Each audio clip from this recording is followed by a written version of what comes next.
तो okay dear student of class 7, अभी तक जो हमारा साइंस का चैप्टर चल रहा है एसिड बेसिस एंड सॉल्ट, तो उसमें हमने एसिड की प्रॉपर्टी पढ़ ली, यूजेस पढ़ लिए, हमने फॉर्मेशन पढ़ ली, बेस की भी हमने यूजेस पढ़ लिए, फॉर्मेशन पढ़ ली, क्या क्या किस किस तरीके से बनता है, प्रॉपर्टीज पढ़ ली।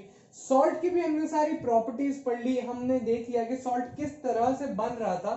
तो आज हम क्या पढ़ते हैं, uses of salt. Uses of salt यानी नमक के uses.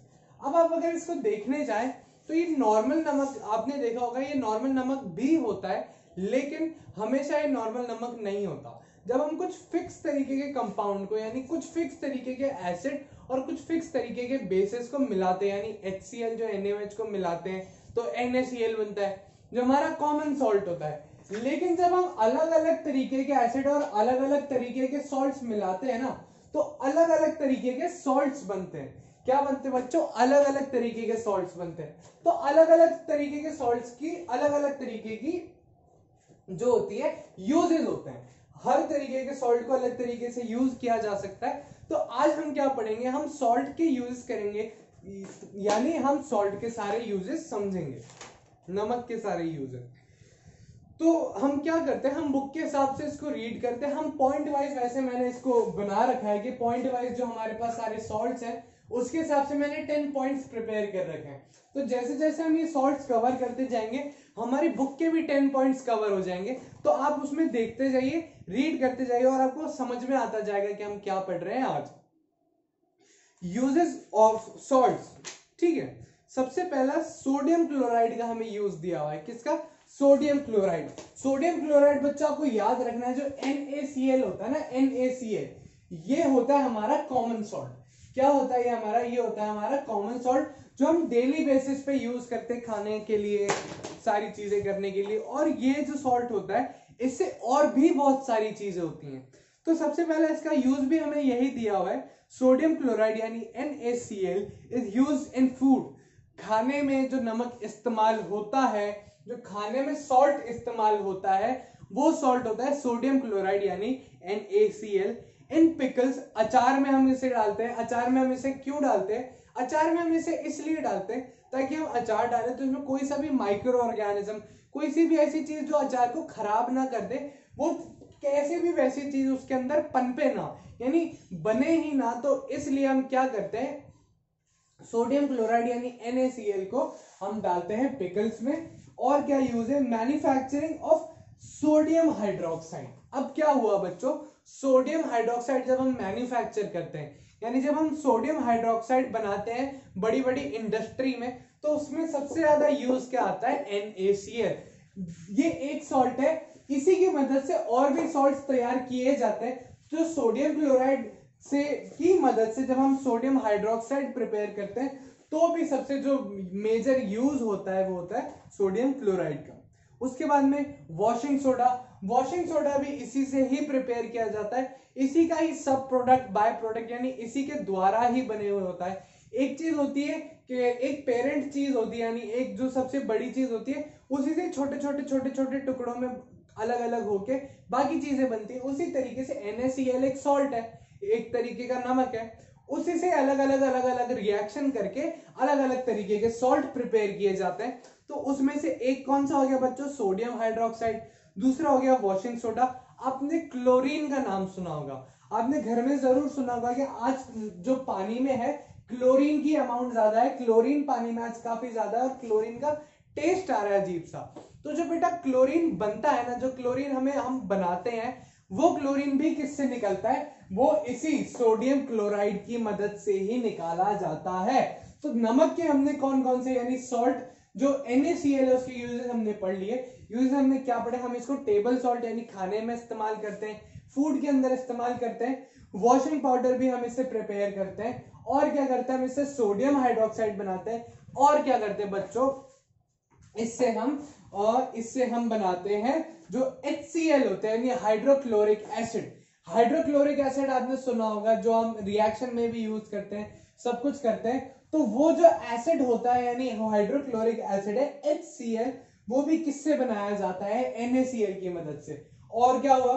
Sodium bicarbonate. Sodium bicarbonate भी NaCl की मदद से ही बनाया जाता है। सोडियम बाइकार्बोनेट भी NaCl की मदद से बनाया जाता है। तो आपको पहले ही सॉल्ट में इतने सारे यूजेस मिल गए। और क्या है, हम नेक्स्ट पॉइंट में देखते हैं कि Na2CO3 क्या है। Na2CO3 sodium carbonate is used for washing clothes. Sodium carbonate जो हमने पढ़ा, जो इसकी मदद से बन रहा था, सोडियम कार्बोनेट से हम क्या करते हैं, वॉशिंग क्लोथ्स, कपड़े धोने में, बड़ी बड़ी इंडस्ट्रीज में जब कपड़े धुलते हैं, जो फर्स्ट उनकी वॉशिंग होती है, जो फैब्रिक की बड़ी बड़ी वॉशिंग होती है, जो बड़े बड़े कपड़े के धान जो धुलते हैं, उसमें जो यूज होता है, उसमें क्या यूज होता है, सोडियम कार्बोनेट। क्या यूज होता है बच्चों, सोडियम कार्बोनेट Na2CO3। ठीक है, और इसका क्या यूज है, इन मैन्युफैक्चर ऑफ ग्लास, यानी कांच जो बनता है, कांच बनाने में भी इस ही सॉल्ट का यूज आता है। जब हम कांच प्रिपेयर करते हैं, आपने ग्लास देखा होगा, ग्लास की भी बड़ी बड़ी इंडस्ट्रीज होती हैं, तो इस इंडस्ट्री में भी Na2CO3 as a salt use किया जाता है। और क्या हुआ बच्चों, and softening of hard water. Softening of hard water का बच्चों क्या मतलब होता है, सॉफ्टनिंग ऑफ हार्ड वाटर का मतलब हुआ, जो खारा पानी, आपने नाम सुना होगा, आपने पिया भी होगा, कई बार होता है, खारे पानी का बड़ा अजीब सा टेस्ट होता है, उसमें मतलब नमक जैसा कुछ लगता है या फिर कड़वा सा कुछ टेस्ट होता है, लेकिन उसी जगह पे हम मीठा पानी यूज करते हैं तो उसमें ऐसा कुछ भी नहीं होता। तो जब भी हम खारे पानी से कपड़े धोते हैं ना, तो कपड़े कभी भी अच्छे तरीके से नहीं धुलते। जब भी घर वाले भी यूज करते हैं तो हमेशा मीठा पानी ही यूज करते हैं कपड़े धोने के लिए। लेकिन कई बार क्या होता है, बड़ी बड़ी इंडस्ट्रीज में मीठा पानी इतना ज्यादा यूज जब वो नहीं कर पाते, तो वो सोडियम कार्बोनेट का यूज करते हैं हार्ड वाटर को सॉफ्ट वाटर बनाने में। यानी खारे पानी में जब हम Na2CO3 मिला देते हैं, तो वो हार्ड वाटर को क्या बना देता है बच्चों, सॉफ्ट वाटर। ठीक है, तो सोडियम कार्बोनेट के भी हमने यूजेस देख लिए कि सोडियम कार्बोनेट हार्ड वाटर को बना देता है सॉफ्ट वाटर में। ठीक है, और क्या होता है, अब बात आई सोडियम बाइकार्बोनेट की। किसकी बात आई है बच्चों, सोडियम बाइकार्बोनेट की। सोडियम बाइकार्बोनेट ऐसे ये सॉल्ट्स हैं बच्चों, ऐसी चीजें हैं, अगर आप इनका केमिकल नेम याद ना रखें और इनके यूजेस से इनका नाम याद रखें ना, तो बहुत आसान हो जाएगा। NaCl, नमक, नमक किस काम में आ रहा है, खाने के, अचार को बचाने के, हमने इससे वॉशिंग पाउडर बना लिया, और दो तरीके के सॉल्ट भी हमने इससे बना ले, सोडियम कार्बोनेट भी हमने इससे बना लिया और सोडियम बाइकार्बोनेट भी हमने इससे बना लिया। फिर ठीक है, हमने जब सोडियम कार्बोनेट पढ़ा तो सोडियम कार्बोनेट के भी हमने यूजेस देख लिए कि वो ग्लास की इंडस्ट्री में काम में आ रहा है। उसके साथ साथ ग्लास की इंडस्ट्री के साथ साथ जब हम हार्ड वाटर को यानी खारे पानी में इसको मिला देते हैं, तो पानी को भी सॉफ्ट पानी यानी मीठा पानी बनाने के काम में आता है। क्लोरीन भी बनता है बच्चों। तो ऐसे ऐसे अगर आप यूजेस याद रखेंगे तो आपको फटाफट बहुत आसानी होगी इन चीजों में। उसके बाद में सोडियम बाइकार्बोनेट के बारे में हम पढ़ रहे हैं। सोडियम बाइकार्बोनेट के बारे में हमें दिया हुआ है क्या, sodium bicarbonate is baking soda. Baking soda का बच्चों अगर आप अच्छे से यूज, अगर आप ध्यान करें तो हमने रेड कलर का सिलेंडर पढ़ा था, रेड कलर का सिलेंडर हमने यहाँ ड्रॉ किया था, उसके अंदर हमने क्या भरा था, सल्फ्यूरिक एसिड, और क्या भरा था बच्चों, सोडियम बाइकार्बोनेट। बच्चों क्या भरा था, सोडियम बाइकार्बोनेट हमने उसमें भरा था। तो सोडियम बाइकार्बोनेट क्या बनाने के काम में आता है, सोडियम बाइकार्बोनेट फायर एक्सटिंग्विशर बनाने के काम में आता है। तो हमारी बुक में भी यही गिवन है, सोडियम बाइकार्बोनेट और baking soda is used as acid type fire extinguisher in medicine. ठीक है, तो फायर एक्सटिंग्विशर का जो यूज होता है वो भी इसकी मदद से ही बनाया जाता है। तो हमने तीन अभी तक पढ़ लिए कि यूजेस क्या है। अब हम चौथे यूज की तरफ बढ़ते हैं, जो है पोटैश एलम। ठीक है बच्चों, अब हम पढ़ेंगे what is potash alum. Potash alum क्या होता है, पोटैश एलम का अगर वही साइंटिफिक नेम ना ले तो आपने जरूर अपने घर में पोटैश एलम देखी भी होगी। आप घर वाले से पूछेंगे तो बहुत अच्छे से पहचानते भी होंगे। पोटैश एलम क्या चीज होती है, पोटैश एलम होता है हमारी बुक में भी गिवन है, हम इसको बोलते हैं फिटकरी। आप अपने घर में आपके पेरेंट्स से, दादी से, मम्मी से आप पूछेंगे, बोलेंगे कि मम्मी फिटकरी क्या होता है, तो वो आपको व्हाइट कलर का छोटा सा पत्थर जैसा ऐसे रेक्टेंगुलर शेप में या किसी और अजीब शेप में आप घर में पूछेंगे तो आपको जरूर मिलेगी। तो फिटकरी का आपने मतलब आप जो सॉल्ट देखेंगे ना, इनको आपने कई बार यूज करते हुए भी देखा होगा। तो पोटैश एलम यानी जो फिटकरी होती है उसका यूज क्या होता है? फिटकरी का यूज होता है, it is use for purifying water, पानी की सफाई करने के लिए, पानी को क्लीन करने के लिए जो फिटकरी होती है उसको यूज किया जाता है। आपने देखा होगा कि घर वाले हमारे एक धागे में फिटकरी बांध के पानी में घुमा देते हैं, उससे पानी साफ हो जाता है। तो सबसे पहला एलम का तो यही यूज हो गया। It is also use to moderate tanning, ये टैनिंग को भी मॉडरेट करने में, कंट्रोल करने में हेल्प करता है। और क्या? To stop bleeding. आपने देखा होगा कि कई बार क्या होता है, हम बार्बर के बाल कटाने जाते हैं, हम बार्बर के बाल कटाने जाते हैं, या फिर कई बार हमारे घर में भी छोटी मोटी चोट लग जाती है। तो अब तो नहीं होता, लेकिन पहले जब बार्बर्स तो इसको शायद अभी भी यूज करते हैं, और पहले एक व्हाइट कलर का छोटा सा पत्थर जैसा होता था, जैसे कट लगता था ना बच्चों, तो ऐसा छोटा सा उसको रब कर देते थे व्हाइट कलर का, उससे अचानक ब्लीडिंग बंद हो जाती होगी। अगर आपने नोटिस किया हो तो जब हम कभी बाल कटाते हैं या फिर हम कुछ कराते हैं, छोटा मोटा कट लग जाता है, तो जो हमारा बार्बर शॉप का ओनर होता है या फिर जो हमारा बार्बर होता है, वो बार्बर एक छोटा सा एक व्हाइट कलर का छोटा पत्थर जैसा रब करता है, एक सोप जैसा रब करता है जो थोड़ा सा हार्ड होता है, उसको रब करने से हमारे अचानक ब्लीडिंग बंद हो जाती है। क्या बंद हो जाती है बच्चों? ब्लीडिंग बंद हो जाती है। तो एलम यानी जो पोटैश एलम है, जो फिटकरी है, फिटकरी का यूज हमने देखा है कि ब्लीडिंग बंद करने के काम में भी आता है। किस काम में आता है बच्चों? ब्लीडिंग बंद करने में और टैनिंग को मॉडरेट करने में। इसके साथ में बच्चों और क्या है? That is why barber keep it handy. हमने जैसा अभी हमने पढ़ा, जैसा हम एग्जांपल बच्चों रियल लाइफ में पढ़ेंगे, इन सॉल्ट को हमने रियल लाइफ में भी देखा होगा, यूज किया होगा, वैसे हमारी बुक में लिखा है। तो इसमें जैसा दिखाया बताया गया है कि बार्बर इसको हमेशा हैंडी रखता है, बार्बर हमेशा इसको अपने साथ में रखता है। क्यों? जैसा अभी हमने पढ़ा कि अगर कुछ भी कट लग जाए, कुछ भी हो जाए, तो फटाफट बार्बर उसको रब कर देता है। तो उससे क्या होता है, जो ब्लड होता है वो अचानक से रुक जाता है और कोई भी आगे प्रॉब्लम उस वाउंड में यानी उस घाव में नहीं होती है। तो ये चीज होती है जो बार्बर के थ्रू यूज की जाती है। और क्या है? To stop bleeding in the minor cuts. और क्या होता है, ये छोटे मोटे जो कट्स लग जाते हैं उसके ऊपर भी हम इसको रब कर देते, तो ये ब्लीडिंग जो होता है ये उसको बंद कर देता है। Next, sustain by the customer getting shave. और क्या होता है, जब भी आपने देखा होगा आपके फादर शेविंग होती है, या फिर हम जब क्लीन शेव करते हैं, तो हमारे स्किन पे रेजर चलता है, ब्लेड्स जो होती है वो रन करती है। तो उससे क्या होता है, बहुत माइन्यूट बारीक बारीक बारीक बारीक बहुत सारे कट्स लगते हैं और उससे हमारी पूरी स्किन छिल जाती है। तो बहुत माइन्यूट लेवल पे भी ब्लड जो होता है वो फ्लो करता है अचानक से। तो उसमें क्या करते हैं, हम एलम रब कर देते हैं। क्या करते हैं? हम एलम रब कर देते हैं। आजकल आपने देखा होगा जो आप आफ्टर शेव का यूज करते हैं, आफ्टर शेव का जैसे हमने क्लीन शेव कर लिया उसके बाद में थोड़ा सा हम आफ्टर शेव जैसा लगाते हैं, वही काम जो होता है एलम भी करती है। तो जैसे ही हम क्लीन शेव करके रेडी होते हैं, उसके बाद में हम उसके ऊपर पूरे में एलम रब कर देते हैं। क्या बच्चों? पोटैश एलम रब कर देते हैं, जिससे जो ब्लीडिंग होती है और इन्फेक्शन का खतरा होता है वो एकदम कम हो जाता है। और अभी तक हमने 5 यूजेस पढ़ लिए। इसके बाद में हमारे पास क्या आता है? Copper sulphate. Copper sulphate is used both as fungicide and insecticide. आपने अगर अच्छे से वीडियोस देखे होंगे तो आपको जरूर याद होगा फंजीसाइड्स और इंसेक्टिसाइड्स क्या होते हैं। फंजीसाइड्स यानी फंजाई और इंसेक्ट को मारने वाले। फंजीसाइड्स और इंसेक्टिसाइड्स किससे बन रहे हैं? किसकी मदद से? कौन से सॉल्ट की मदद से बन रहे हैं? वो बन रहे हैं कॉपर सल्फेट की मदद से। किसकी मदद से बच्चों? कॉपर सल्फेट की मदद से। जितने भी फंजीसाइड्स और इंसेक्टिसाइड्स हैं वो प्रिपेयर हो रहे हैं कॉपर सल्फेट की मदद से। कॉपर सल्फेट का और बच्चों क्या यूज है?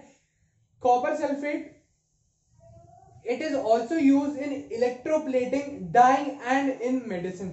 इलेक्ट्रोप्लेटिंग भी बच्चों एक थोड़ी सी ऊंचे लेवल की चीज है। अभी जब हम और सीनियर क्लासेस में आएंगे तो हम इलेक्ट्रोप्लेटिंग पढ़ेंगे कि एक मेटल की लेयर पे दूसरे मेटल की लेयर चढ़ा देना, जिसमें आपने सुना होगा कि कई बार हम नकली सोने का पानी चढ़ा दिया, एल्यूमिनियम का पानी चढ़ा दिया। तो वो जो प्रोसेस होती है हमने हिंदी में सुनी होगी घर वालों से, लेकिन जो मेटल का ऊपर पानी चढ़ाते हैं उस प्रोसेस में भी क्या यूज में आता है? Which salt is use?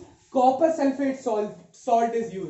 तो हमने 5th यूज भी इसका पढ़ लिया कि कॉपर सल्फेट का क्या यूज होता है। मेडिसिन में, कई सारी दवाइयों में भी सॉल्ट का यूज होता है। और क्या यूज है?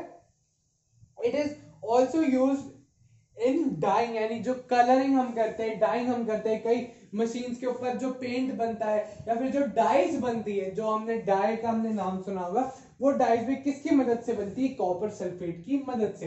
तो हमने फिफ्थ के बाद हमारे जो सिक्स्थ सॉल्ट है वो है सिल्वर नाइट्रेट। बच्चों विच सॉल्ट?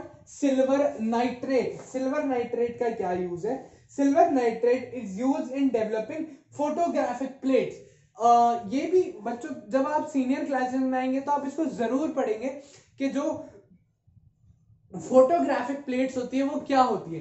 फोटोग्राफिक प्लेट्स में बस आप अभी ये समझ लीजिए, जब भी हम कोई साइंस का एक्सपेरिमेंट करते हैं तो उस एक्सपेरिमेंट का रिजल्ट लेने के लिए हम जितनी भी उसके ऊपर एक्सपेरिमेंट करते हैं उसका पूरा रिजल्ट एक प्लेट पे जाके जमा होता है। एक फोटोग्राफिक प्लेट यानी जितनी भी रेज पड़ती है उसकी, वो रेज एक फोटोग्राफिक प्लेट पे जाके पड़ती है।